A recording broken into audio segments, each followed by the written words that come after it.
Setiap misteri pasti mempunyai jawapan.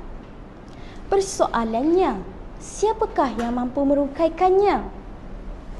Pernahkah anda semua terfikir bagaimana satu petunjuk kecil mampu merungkai satu jenayah yang besar? Di sinilah bermulanya keunikan kisah Sherlock Holmes. Bismillahirrahmanirrahim. Assalamualaikum warahmatullahi wabarakatuh. Salam sejahtera dan salam Malaysia Madani. Sebelum saya membawa anda semua menyelami isi buku pilihan saya, izinkan saya memperkenalkan diri.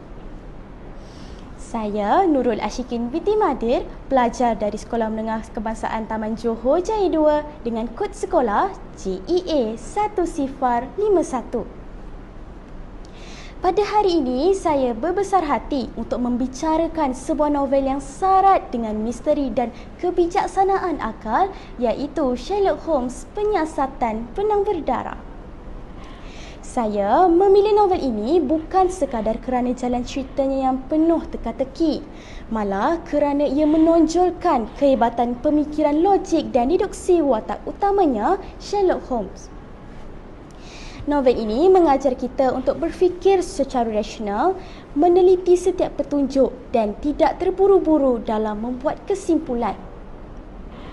Di dalam novel ini, Sherlock Holmes ditugaskan menyiasat satu kes pembunuhan yang misteri.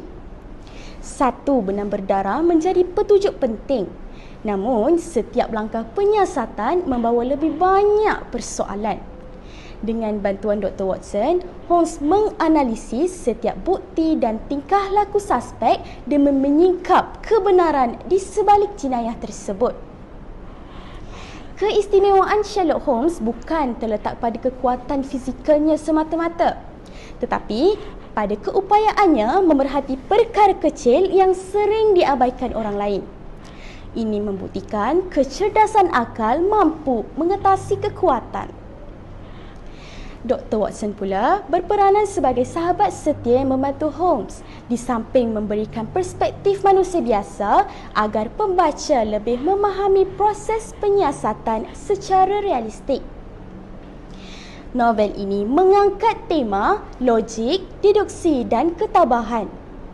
Ia menekankan kepentingan kesabaran, kerjasama serta kebijaksanaan dalam menghadapi cabaran. Sebagai seorang pelajar, novel ini menyedarkan saya bahawa sikap teliti dan berfikir secara kritis amat penting dalam kehidupan seharian, sama ada dalam pelajaran, persahabatan maupun ketika membuat keputusan penting.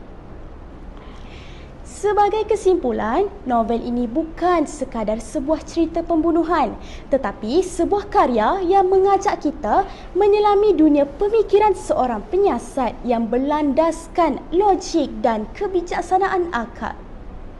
Sekian itu sahaja daripada saya. Wabillahi taufiq wal hidayah. Wassalamualaikum warahmatullahi wabarakatuh.